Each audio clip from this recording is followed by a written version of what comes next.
PTV India ਤੁਹਾਡਾ ਸਵਾਗਤ ਹੈ। ਮੈਂ ਹਾਂ ਮਦਨਦੀਪ, ਮੇਰੇ ਨਾਲ ਨੇ ਮਨਪ੍ਰੀਤ ਰੰਧਾਵਾ। ਮਨਪ੍ਰੀਤ ਜੀ, ਸਭ ਤੋਂ ਪਹਿਲਾਂ ਤੁਹਾਡਾ ਸਵਾਗਤ ਕਰਦਾ ਮੈਂ।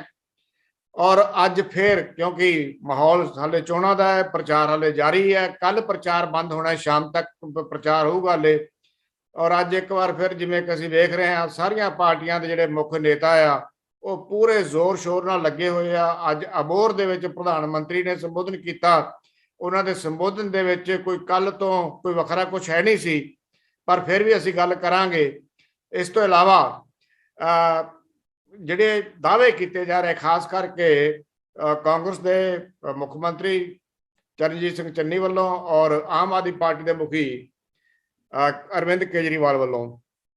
ਅਰਵਿੰਦ ਕੇਜਰੀਵਾਲ ਤੇ ਇਹ ਕਹਿ ਰਹੇ ਕਿ ਮੈਨੂੰ 80 ਸੀਟਾਂ ਤੋਂ ਵੱਧ ਆਉਣਗੀਆਂ, ਜਦ ਕਿ ਚਰਨਜੀਤ ਸਿੰਘ ਚੰਨੀ ਹੋਣੀ ਕਹਿੰਦੇ ਕਿ ਅਸੀਂ ਪੂਰੇ ਬਹੁਮਤ ਨਾਲ ਸਰਕਾਰ ਬਣਾਵਾਂਗੇ। ਔਰ ਦੂਜੇ ਪਾਸੇ ਸ਼੍ਰੋਮਣੀ ਅਕਾਲੀ ਦਲ ਦੇ ਪ੍ਰਧਾਨ ਸੁਖਬੀਰ ਸਿੰਘ ਬਾਦਲ ਕਹਿੰਦੇ ਆ ਕਿ ਇਹ ਦੋਵੇਂ ਪਾਰਟੀਆਂ ਨੂੰ ਲੋਕ ਜਿਹੜੇ ਆ ਬਿਲਕੁਲ ਇਹਨਾਂ ਦਾ ਸਫਾਇਆ ਕਰਨਗੇ, ਸਰਕਾਰ ਸਾਡੀ ਬਣੇਗੀ। ਔਰ ਪਤਾ ਹੈ ਆਪਾਂ ਨੂੰ ਕਿ ਲੋਕ ਫੈਸਲਾ ਕਰੀ ਬੈਠੇ ਆ, ਲੋਕਾਂ ਨੂੰ ਪਤਾ ਕਿਹਦੀ ਸਰਕਾਰ ਬਣਨੀ ਹੈ। ਅਸੀਂ ਇਹਦੇ ਤੇ ਚਰਚਾ ਕਰਾਂਗੇ ਕਿ ਅਸਲ ਜਿਹੜੀ ਸਥਿਤੀ ਹੈ ਇਸ ਵੇਲੇ ਕੀ ਲੱਗਦੀ ਹੈ, ਕਿਹਦਾ ਹੱਥ ਉੱਪਰ ਲੱਗਦਾ ਹੈ, ਕਿਹੜੀ ਪਾਰਟੀ ਨੂੰ ਲੋਕ ਪਿੱਛੇ ਧੱਕਦੇ ਨਜ਼ਰ ਆਉਂਦੇ ਆ। ਪਰ ਮੈਂ ਇੱਕ ਗੱਲ ਕਹਿਣੀ ਜ਼ਰੂਰ ਚਾਹਾਂਗਾ, ਇਹਦੇ ਵਿੱਚ ਅੱਜ ਇੱਕ ਬੜੀ ਦਿਲਚਸਪ ਜਿਹੜੀ ਗੱਲ ਆ ਉਹ ਵੀ ਇਹਦੇ ਵਿੱਚ ਘਟਨਾ ਵਾਪਰੀ ਹੈ। ਘਟਨਾ ਇਹ ਆ ਕਿ ਕੁਝ ਦਿਨ ਪਹਿਲਾਂ ਦੀ ਗੱਲ ਆ, ਚਰਨਜੀਤ ਸਿੰਘ ਚੰਨੀ ਹੋਣਾ ਨੇ ਇੱਕ ਚੁਣੌਤੀ ਦਿੱਤੀ ਸੀ ਆਮ ਆਦਮੀ ਪਾਰਟੀ ਦੇ ਜਿਹੜੇ ਮੁੱਖ ਮੰਤਰੀ ਦੇ ਚਿਹਰਾ ਆ ਭਗਵੰਤ ਮਾਨ ਉਹਨਾਂ ਨੂੰ, ਕਿਉਂਕਿ ਭਗਵੰਤ ਮਾਨ ਲਗਾਤਾਰ ਇਹ ਕਹਿ ਰਹੇ ਸੀ ਕਿ ਇਹਨਾਂ ਨੇ ਜਿਹੜੀ ਆਪਣੇ ਜਿਹੜੇ ਜਦੋਂ ਕਾਗਜ਼ ਦਾਖਲ ਕੀਤੇ ਸੀ ਨਾਮਜ਼ਦਗੀ ਦੇ, ਉਹਦੇ ਵਿੱਚ ਚਰਨਜੀਤ ਸਿੰਘ ਚੰਨੀ ਹੋਣਾ ਨੇ 170 ਕਰੋੜ ਰੁਪਏ ਦੀ ਪ੍ਰਾਪਰਟੀ ਸ਼ੋਅ ਕੀਤੀ ਹੈ। ਚੰਨੀ ਹੋਣੀ ਕਹਿੰਦੇ ਆ ਕਿ ਇਹ ਝੂਠ ਬੋਲ ਰਹੇ ਆ, ਜੇ ਇਹਨਾਂ ਨੂੰ ਲੱਗਦਾ ਕਿ ਮੇਰੀ ਇੰਨੀ ਪ੍ਰਾਪਰਟੀ ਹੈ ਤਾਂ ਮੇਰੇ ਨਾਲ ਅਦਲਾ ਬਦਲੀ ਕਰ ਲੈਣ। ਉਹ ਜਿਹੜੀ ਕੱਲ ਚੁਣੌਤੀ ਕਬੂਲ ਲਈ ਸੀ ਭਗਵੰਤ ਮਾਨ ਨੇ, ਔਰ ਭਗਵੰਤ ਮਾਨ ਨੇ ਕਿਹਾ ਠੀਕ ਹੈ ਮੈਂ ਅਦਲਾ ਬਦਲੀ ਕਰਨ ਨੂੰ ਤਿਆਰ ਆ। ਤੇ ਅੱਜ ਚਰਨਜੀਤ ਸਿੰਘ ਚੰਨੀ ਹੋਣਾ ਨੇ ਕਿਹਾ ਕਿ ਠੀਕ ਹੈ ਮੈਂ ਚਮਕੌਰ ਸਾਹਿਬ ਉਡੀਕਾਂਗਾ। ਤੇ ਅੱਜ ਭਗਵੰਤ ਮਾਨ ਹੋਣੀ ਚਮਕੌਰ ਸਾਹਿਬ ਗਏ ਆ, ਪਰ ਹਾਲੇ ਤੱਕ ਜਿਹੜੀ ਅਦਲਾ ਬਦਲੀ ਹੈ ਉਹਦਾ ਕੋਈ ਕੁਝ ਸਾਨੂੰ ਪਤਾ ਨਹੀਂ ਲੱਗ ਰਿਹਾ ਵੀ ਕੀ ਉਹਨਾਂ ਨੇ ਕੀਤਾ, ਦੋਨਾਂ ਆਗੂਆਂ ਨੇ ਕੀ ਨਹੀਂ ਕੀਤਾ। ਇਹ ਵੀ ਅਸੀਂ ਗੱਲ ਕਰਾਂਗੇ। ਪਰ ਸਭ ਤੋਂ ਪਹਿਲਾਂ ਪ੍ਰਧਾਨ ਮੰਤਰੀ ਜਿਹੜੇ ਅਬੋਹਰ ਦੇ ਵਿੱਚ ਅੱਜ ਸੰਬੋਧਨ ਕਰ ਰਹੇ ਸੀ, ਹਾਲਾਂਕਿ ਮੈਨੂੰ ਕੋਈ ਬਹੁਤੀ ਵੱਖਰੀ ਗੱਲ ਨਹੀਂ ਲੱਗੀ ਕੱਲ ਪਠਾਨਕੋਟ ਦੇ ਵਿੱਚ ਜੋ ਬੋਲੇ ਆ ਉਹਦੇ ਤੋਂ। ਜੇ ਤੁਹਾਨੂੰ ਮਨਪ੍ਰੀਤ ਜੀ ਕੁਝ ਅਲੱਗ ਲੱਗਿਆ ਹੋਵੇ ਤਾਂ ਤੁਸੀਂ ਥੋੜਾ ਜਿਹਾ ਇਹਦੇ ਤੇ ਚਾਨਣਾ ਪਾਓ। ਦੇਖੋ ਮਦਨਦੀਪ ਜੀ, ਜਿਸ ਤੱਕ ਗੱਲ ਪ੍ਰਧਾਨ ਮੰਤਰੀ ਨਰਿੰਦਰ ਮੋਦੀ ਹੋਣਾ ਦੀ ਆ, ਲਗਾਤਾਰ ਉਹ ਪੰਜਾਬ ਦੇ ਵਿੱਚ ਉਹਨਾਂ ਦੀ ਤੀਜੀ ਰੈਲੀ ਸੀ ਅਬੋਹਰ ਦੇ ਵਿੱਚ। ਉਸ ਤੋਂ ਪਹਿਲਾਂ ਉਹ ਪਠਾਨਕੋਟ ਵੀ ਬੋਲ ਚੁੱਕਿਆ ਤੇ ਇਸ ਤੋਂ ਪਹਿਲਾਂ ਜਲੰਧਰ ਬੋਲ ਚੁੱਕੇ ਆ।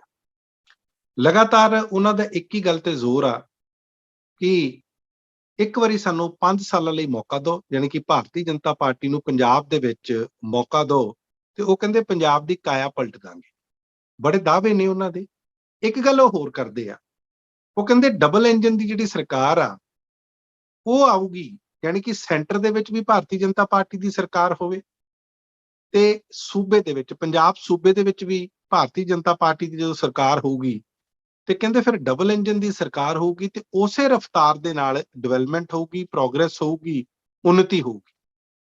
ਵੈਸੇ ਪ੍ਰਧਾਨ ਮੰਤਰੀ ਦੀ ਇਹ ਗੱਲ ਨਾਲ ਮੈਂ ਇਸ ਕਰਕੇ ਸਹਿਮਤ ਨਹੀਂ ਆ ਕਿ ਉੱਤਰ ਪ੍ਰਦੇਸ਼ ਦੇ ਵਿੱਚ ਵੀ ਚੋਣਾਂ ਤੁਹਾਨੂੰ ਪਤਾ ਹੀ ਆ, ਤੇ ਉੱਤਰ ਪ੍ਰਦੇਸ਼ ਦੇ ਵਿੱਚ ਮਦਨਦੀਪ ਜੀ ਪਿਛਲੇ 5 ਸਾਲਾਂ ਤੋਂ ਭਾਰਤੀ ਜਨਤਾ ਪਾਰਟੀ ਦੀ ਸਰਕਾਰ ਆ ਔਰ ਬਹੁਤ ਪ੍ਰਚੰਡ ਬਹੁਮਤ ਨਾਲ ਉੱਥੇ ਸਰਕਾਰ ਬਣੀ ਸੀ। 325 ਸੀਟਾਂ ਭਾਰਤੀ ਜਨਤਾ ਪਾਰਟੀ ਸੰਨ 2017 ਦੇ ਵਿੱਚ ਲੈ ਕੇ ਗਈ ਸੀ। ਉੱਥੇ ਸਾਨੂੰ ਇਹ ਜਿਹੜਾ ਡਬਲ ਇੰਜਨ ਆ ਉੱਥੇ ਕਦੇ ਦਿਖਾਈ ਨਹੀਂ ਦਿੱਤਾ।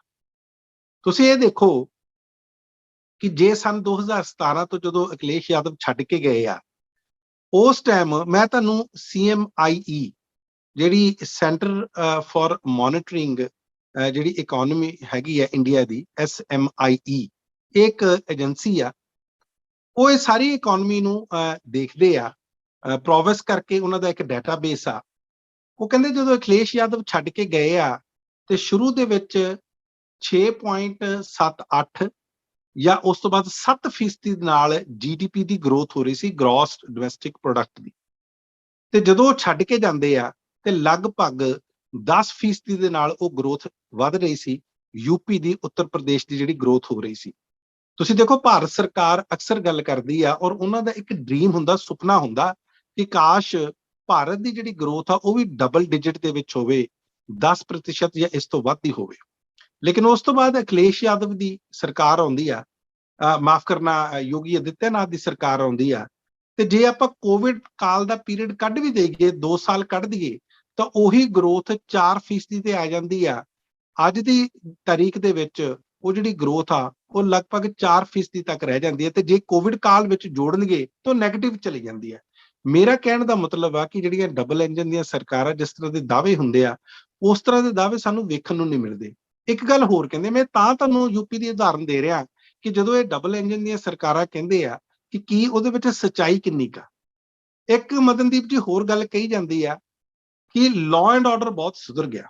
ਲਾਅ ਐਂਡ ਆਰਡਰ ਦੇ ਕਹਿੰਦੇ ਅਸੀਂ ਕੋਈ ਦੰਗਾ ਨਹੀਂ ਹੋਣ ਦਿੱਤਾ। ਦੂਸਰੀਆਂ ਸਰਕਾਰਾਂ ਦੇ ਵਿੱਚ ਭਾਰਤੀ ਜਨਤਾ ਪਾਰਟੀ ਕਹਿੰਦੀ ਆ ਹਰ ਤੀਸਰੇ ਦਿਨ ਦੰਗਾ ਹੁੰਦਾ। ਸਾਨੂੰ ਲਾਸਟ ਦੰਗਾ ਜਿਹੜਾ ਸਨ 2013 ਵਾਲਾ ਯਾਦ ਆ, ਉਸ ਤੋਂ ਬਾਅਦ ਕੋਈ ਛੋਟੀ ਮੋਟੀ ਘਟਨਾ ਤਾਂ ਸਾਨੂੰ ਯਾਦ ਨਹੀਂ ਹੈ, ਨਾ ਹੀ ਕੋਈ ਇਸ ਤਰ੍ਹਾਂ ਦਾ ਕੋਈ ਡਾਟਾਬੇਸ ਹੈ। ਵੈਸੇ ਕਹਿਣ ਨੂੰ ਤਾਂ ਹਰ ਕਿਸੇ ਚੀਜ਼ ਨੂੰ ਦੰਗਾ ਕਿਹਾ ਜਾ ਸਕਦਾ, ਚਾਹੇ ਉਹ ਇੰਸਪੈਕਟਰ ਸੁਬੋਧ ਕੁਮਾਰ ਦੀ ਵੈਸਟਰਨ ਯੂਪੀ ਦੇ ਵਿੱਚ ਉਹਨਾਂ ਦੀ ਗੋਲੀ ਮਾਰ ਕੇ ਜਿਸ ਤਰ੍ਹਾਂ ਜਾਨ ਲੈ ਲਈ ਗਈ, ਚਾਹੇ ਉਹ ਘਟਨਾ ਹੋਵੇ, ਚਾਹੇ ਉਹ ਹਾਥਰਸ ਦੀ ਘਟਨਾ ਹੋਵੇ, ਚਾਹੇ ਉਹ ਉਨਾਓ ਦੀ ਘਟਨਾ ਹੋਵੇ, ਲਖੀਮਪੁਰ ਖੀਰੀ ਦੀ ਘਟਨਾ ਹੋਵੇ, ਸਾਰੀਆਂ ਘਟਨਾਵਾਂ ਉੱਥੇ ਵਾਪਰੀਆਂ। ਇਸੇ ਕਰਕੇ ਤੁਸੀਂ ਦੇਖੋ ਯੂਪੀ ਦਾ ਜਿਹੜਾ ਲਾਅ ਐਂਡ ਆਰਡਰ ਆ, ਕਿਉਂਕਿ ਯੋਗੀ ਆਦਿੱਤਿਆਨਾਥ ਕਹਿੰਦੇ ਆ ਕਿ ਸਾਡੀ ਤਾਂ ਜੀ ਇਹ ਨੀਤੀ ਆ, ਅਸੀਂ ਫੜ ਕੇ ਸਾਰੇ ਬਾਹਰ ਕਰ ਦਿੱਤੇ। ਮੈਂ ਸੋ ਇਸ ਕਰਕੇ ਉਧਰ ਨੂੰ ਗਿਆ ਸੀ, ਉੱਤਰ ਪ੍ਰਦੇਸ਼ ਨੂੰ। ਹੁਣ ਜੇ ਵਾਪਸ ਪੰਜਾਬ ਵੱਲ ਨੂੰ ਆ ਜਾਈਏ, ਇਹ ਗੱਲ ਬਾਰ-ਬਾਰ ਦਰਸਾਉਣ ਦੀ ਕੋਸ਼ਿਸ਼ ਕੀਤੀ ਜਾਂਦੀ ਹੈ ਪ੍ਰਧਾਨ ਮੰਤਰੀ ਵੱਲੋਂ ਕਿ ਅਸੀਂ ਇੱਥੇ ਵੀ ਉਹੀ ਸਰਕਾਰ ਲੈ ਕੇ ਆਉਣੀ ਹੈ। ਵੈਸੇ ਫੈਡਰਲ ਸਟਰਕਚਰ ਤੇ ਇੱਕ ਬੜੇ ਵੱਡੇ ਸਵਾਲ ਨੇ ਕਿ ਕੀ ਜੇ ਦੂਸਰੀਆਂ ਸਰਕਾਰਾਂ ਹੋਣਗੀਆਂ ਜਾਂ ਵਿਰੋਧੀ ਧਿਰ ਦੀਆਂ ਸਰਕਾਰਾਂ ਹੋਣਗੀਆਂ, ਕਿ ਉਹਨਾਂ ਦੇ ਨਾਲ ਇਹ ਸੈਂਟਰ ਸਰਕਾਰ ਜਾਂ ਜਿਹੜੀ ਯੂਨੀਅਨ ਗਵਰਨਮੈਂਟ ਆ ਉਹ ਮਿਲ ਕੇ ਨਹੀਂ ਚੱਲੇਗੀ, ਉਹਨਾਂ ਨੂੰ ਕਿਸੇ ਤਰ੍ਹਾਂ ਦੇ ਫਾਈਨੈਂਸ਼ੀਅਲ ਪੈਕੇਜ ਨਹੀਂ ਦੇਣਗੇ, ਜਾਂ ਉਹਨਾਂ ਦੇ ਨਾਲ ਇਹ ਡਬਲ ਇੰਜਨ ਦੀ ਸਰਕਾਰ ਨਹੀਂ ਚੱਲ ਸਕਦੀ। ਕੀ ਸਿਰਫ ਭਾਰਤੀ ਜਨਤਾ ਪਾਰਟੀ ਦੀ ਸਰਕਾਰ ਹੋਊਗੀ ਤੇ ਡਬਲ ਇੰਜਨ ਵੱਡਾ ਸਵਾਲ ਹੈ। ਪਰ ਨਾਲ ਦੇ ਨਾਲ ਹੀ ਮਨਪ੍ਰੀਤ ਜੀ ਇੱਕ ਗੱਲ ਹੋਰ ਵੀ ਹੈ, ਆਪਾਂ ਤੇ ਇਹ ਗੱਲ ਕਹਿ ਰਹੇ ਹਾਂ ਕਿ ਉਹ ਕਹਿੰਦੇ ਆ ਕਿ ਡਬਲ ਇੰਜਨ ਦੀ ਸਰਕਾਰ ਬਣਾਓ, ਪਰ ਨਾਲ ਦੂਜੇ ਪਾਸੇ ਪ੍ਰਧਾਨ ਮੰਤਰੀ ਇਹ ਵੀ ਕਹਿ ਰਿਹਾ ਕਿ ਮੈਂ ਪੂਰਾ ਪੰਜਾਬ ਘੁੰਮ ਲਿਆ ਇਹਨਾਂ ਦਿਨਾਂ ਦੇ ਦੌਰਾਨ ਜਦੋਂ ਪ੍ਰਚਾਰ ਤੋਂ ਆਏ ਹੋਏ ਆ ਪੰਜਾਬ ਦੇ ਅੰਦਰ, ਤਾਂ ਉਹ ਇਹ ਦਾਅਵਾ ਕਰ ਰਹੇ ਆ ਔਰ ਯਕੀਨ ਦਿਵਾ ਰਹੇ ਲੋਕਾਂ ਨੂੰ ਕਿ ਪੰਜਾਬ ਨੇ ਫੈਸਲਾ ਕਰ ਲਿਆ, ਉਹ ਭਾਰਤੀ ਜਨਤਾ ਪਾਰਟੀ ਐਨਡੀਏ ਗਠਬੰਧਨ ਦੀ ਸਰਕਾਰ ਬਣਾ ਰਹੇ ਆ। ਉਹ ਪੱਕਾ ਦਾਅਵਾ ਪਠਾਨਕੋਟ ਕਰਕੇ ਗਏ ਸੀ, ਅੱਜ ਉਹਨਾਂ ਨੇ ਹੋਰ ਵੀ ਲੋਕਾਂ ਨੂੰ ਕਿਹਾ ਆ। ਪਰ ਦੂਜੇ ਪਾਸੇ ਅਰਵਿੰਦ ਕੇਜਰੀਵਾਲ ਮੇਰਾ ਖਿਆਲ ਹੈ ਦਿਨ 'ਚ 3, 4 ਜਾਂ 5 ਵਾਰ ਜਾਂ 6 ਵਾਰ ਜਾਂ ਜਿੰਨੀ ਵਾਰ ਵੀ ਬੋਲਦੇ ਆ, ਉਹ ਦਾਅਵਾ ਕਰਦੇ ਆ ਕਿ ਪੰਜਾਬ ਦੇ ਲੋਕ ਸਾਨੂੰ 80 ਸੀਟਾਂ ਤੋਂ ਵੱਧ ਦੇ ਰਹੇ ਆ ਕਿ ਸਰਕਾਰ ਆਮ ਆਦਮੀ ਪਾਰਟੀ ਦੀ ਬਣ ਰਹੀ ਹੈ। ਪਰ ਇੱਧਰ ਚਰਨਜੀਤ ਸਿੰਘ ਚੰਨੀ ਹੋਣੀ ਵੀ ਇਹੀ ਗੱਲ ਕਹਿੰਦੇ ਆ। ਚੰਨੀ ਹੋਣੀ ਕਹਿੰਦੇ ਆ ਕਿ ਸਾਨੂੰ ਬਹੁਮਤ ਨਾਲ ਸਰਕਾਰ ਸਾਡੀ ਬਣੇਗੀ, ਪੂਰਨ ਬਹੁਮਤ ਮਿਲੇਗਾ। ਕੇਜਰੀਵਾਲ ਹੋਣੀ ਬਿਲਕੁਲ ਐਵੇਂ ਝੂਠਾ ਪ੍ਰਚਾਰ ਕਰ ਰਹੇ ਆ। ਪਰ ਇੱਧਰ ਜੇ ਗੱਲ ਕੀਤੀ ਜਾਵੇ ਸੁਖਬੀਰ ਸਿੰਘ ਬਾਦਲ ਦੀ, ਉਹ ਹਰੇਕ ਰੈਲੀ ਦੇ ਵਿੱਚ ਉਹ ਤਾਂ ਗਿਣ ਕੇ ਦਿਖਾਉਂਦੇ ਆ। ਉਹ ਕਹਿੰਦੇ ਆ ਵੀ ਕਾਂਗਰਸ ਨੂੰ ਵੱਧ ਤੋਂ ਵੱਧ ਜਿਹੜੀਆਂ ਹੈਗੀਆਂ ਉਹ 10 ਜਾਂ 12 ਸੀਟਾਂ ਆਉਣਗੀਆਂ, ਤੇ ਅਕਾਲੀ ਦਲ ਤੇ ਆਮ ਆਦਮੀ ਪਾਰਟੀ ਨੂੰ ਜਿਹੜੇ ਹੈਗੇ 4, 5 ਜਾਂ ਜ਼ਿਆਦਾ ਤੋਂ ਜ਼ਿਆਦਾ 10 ਜਾਂ 12 ਸੀਟਾਂ ਆਉਣਗੀਆਂ। ਤੇ ਅਕਾਲੀ ਦਲ ਦੀ ਸਰਕਾਰ ਜਿਹੜੀ ਹੈ ਉਹ ਪੂਰੇ ਧੜੱਲੇ ਨਾਲ ਬਣ ਰਹੀ ਹੈ, ਬਸਪਾ ਅਕਾਲੀ ਦਲ ਦੀ ਸਰਕਾਰ। ਤੁਹਾਨੂੰ ਕੀ ਲੱਗਦਾ ਹੈ? ਸਰਵੇ ਵੀ ਤੁਸੀਂ ਅੱਜ ਦੇਖਿਆ ਇੱਕ ਜਿਹੜੇ ਜਨਸੱਤਾ ਅਖਬਾਰ ਦਾ, ਉਹਦੇ ਵਿੱਚ ਅਕਾਲੀ ਦਲ ਨੂੰ ਤਾਂ ਬਹੁਤ ਪਿੱਛੇ ਡੇਗਦੇ ਪਏ ਔਰ ਦੂਜੀ ਜਿਹੜੀ ਹੈ ਉਹ ਆਮ ਆਦਮੀ ਪਾਰਟੀ ਦੀ ਸਰਕਾਰ ਉਹ ਵੀ ਬਣਾ ਰਹੇ ਆ, ਨਾਲ ਹੀ ਕਾਂਗਰਸ ਨੂੰ ਖੜਾ ਦਿਖਾ ਰਹੇ ਆ। ਤੁਹਾਨੂੰ ਕੀ ਲੱਗ ਰਿਹਾ? ਤੁਹਾਡਾ ਐਕਸਪੀਰੀਅੰਸ, ਤੁਸੀਂ ਵੀ ਬਹੁਤ ਸਾਰਾ ਇਸ ਵੇਲੇ ਜੁੜੇ ਹੋਏ ਹੋ ਸਾਰੇ ਪੰਜਾਬ ਦੇ ਨਾਲ, ਤੁਸੀਂ ਵੀ ਰੋਜ਼ ਵਾਚਦੇ ਹੋ, ਰੋਜ਼ ਦੇਖਦੇ ਹੋ, ਰੋਜ਼ ਸਥਿਤੀ ਨੂੰ ਤੁਸੀਂ ਭਾਂਪਦੇ ਹੋ। ਤੁਹਾਨੂੰ ਕੀ ਲੱਗਦਾ ਹੈ ਪੰਜਾਬ ਦੀ ਇਸ ਵੇਲੇ ਸਥਿਤੀ ਕਿੱਧਰ ਨੂੰ ਜਾ ਰਹੀ ਹੈ? ਤੁਹਾਨੂੰ ਕੀ ਲੱਗ ਰਿਹਾ ਇਹ? ਦੇਖੋ ਮਦਨਦੀਪ ਜੀ, ਪਹਿਲੀ ਵਾਰੀ ਪੰਜਾਬ ਦੇ ਵਿੱਚ ਜਿਹਨੂੰ ਕਹਿੰਦੇ 5 ਕਾਰਨਰ ਕੰਟੈਸਟ ਜਾਂ 5 ਕੋਣੀ ਮੁਕਾਬਲੇ ਹੋਣ ਜਾ ਰਹੇ ਆ, ਇਸ ਤਰ੍ਹਾਂ ਪਹਿਲਾਂ ਕਦੇ ਨਹੀਂ ਹੋਇਆ। ਆਮ ਤੌਰ ਤੇ ਡਾਇਰੈਕਟ ਫਾਈਟਸ ਹੁੰਦੀਆਂ। ਸਿਰਫ ਪਿਛਲੀ ਵਾਰੀ ਸਨ 2017 ਦੇ ਵਿੱਚ 3 ਕੋਣੀ ਮੁਕਾਬਲੇ ਦੇਖੇ ਗਏ ਸੀ, ਜਦੋਂ ਆਮ ਆਦਮੀ ਪਾਰਟੀ ਨੇ ਪਹਿਲੀ ਵਾਰੀ ਅਸੈਂਬਲੀ ਚੋਣਾਂ ਲੜੀਆਂ ਸੀ। ਦੇਖੋ ਦਾਅਵੇ ਜਿਹੜੇ ਤੁਸੀਂ ਗੱਲ ਕਰ ਰਹੇ ਹੋ, ਚਾਹੇ ਸੁਖਬੀਰ ਸਿੰਘ ਬਾਦਲ ਦੇ ਹੋਣ, ਚਾਹੇ ਚਰਨਜੀਤ ਸਿੰਘ ਚੰਨੀ ਦੇ ਹੋਣ, ਤੇ ਚਾਹੇ ਅਰਵਿੰਦ ਕੇਜਰੀਵਾਲ ਜਾਂ ਭਗਵੰਤ ਮਾਨ ਦੇ ਹੋਣ, ਤੇ ਚਾਹੇ ਭਾਰਤੀ ਜਨਤਾ ਪਾਰਟੀ ਦੇ ਹੋਣ, ਇਸ ਤਰ੍ਹਾਂ ਦੇ ਦਾਅਵੇ ਸਾਰੀਆਂ ਪਾਰਟੀਆਂ ਕਰਦੀਆਂ। ਹਰ ਕੋਈ ਪਾਰਟੀ ਕਹਿੰਦੀ ਹੈ ਸਾਨੂੰ 80 ਸੀਟਾਂ ਆ ਜਾਣਗੀਆਂ, ਸਾਨੂੰ 90 ਸੀਟਾਂ ਆ ਜਾਣਗੀਆਂ। ਤੁਸੀਂ ਯਾਦ ਕਰੋ ਸਨ 2017 ਚ ਇਸੇ ਤਰ੍ਹਾਂ ਦੀ ਹਵਾ ਆਮ ਆਦਮੀ ਪਾਰਟੀ ਦੀ ਵੀ ਚੱਲਦੀ ਹੋਈ ਜਦੋਂ ਦੇਖੀ ਸੀ। ਔਰ ਮੈਨੂੰ ਲੱਗਦਾ ਪਿਛਲੀ ਵਾਰੀ ਤਾਂ ਇਸ ਤੋਂ ਵੀ ਜ਼ਿਆਦਾ ਲੋਕ ਕਹਿ ਰਹੇ ਸੀ, ਔਰ ਕਈ ਸਰਵੇ ਕਹਿ ਰਹੇ ਸੀ ਕਿ ਉਹਨਾਂ ਨੂੰ 100 ਸੀਟਾਂ ਤੱਕ ਵੀ ਆ ਸਕਦੀਆਂ। ਔਰ ਇਹ ਗੱਲਾਂ ਉਸ ਟਾਈਮ ਲੋਕੀ ਮੰਨਣ ਨੂੰ ਤਿਆਰ ਸੀ। ਲੇਕਿਨ ਹੋਇਆ ਕੀ, ਇਹ ਆਪਾਂ ਨੂੰ ਸਾਰਿਆਂ ਨੂੰ ਪਤਾ, ਇਹ ਹੁਣ ਇਤਿਹਾਸ ਬਣ ਚੁੱਕਿਆ ਕਿ ਕੁੱਲ 20 ਸੀਟਾਂ ਉਹਨਾਂ ਨੂੰ ਮਿਲੀਆਂ। ਹਾਲਾਂਕਿ ਪਹਿਲੀ ਵਾਰੀ ਜਿਹੜੀ ਪਾਰਟੀ ਪੰਜਾਬ ਦੇ ਵਿੱਚ ਲੜੀ ਹੋਵੇ 20 ਸੀਟਾਂ ਘੱਟ ਨਹੀਂ ਹੁੰਦੀਆਂ, ਕਿਉਂਕਿ ਬਾਅਦ ਦੇ ਵਿੱਚ ਉਹ ਆਪੋਜੀਸ਼ਨ ਜਿਹੜੀ ਆ ਮੇਨ ਜਾ ਕੇ ਉਹ ਵਿਧਾਨ ਸਭਾ ਦੇ ਵਿੱਚ ਆਪੋਜੀਸ਼ਨ ਪਾਰਟੀ ਵੀ ਬਣੀ।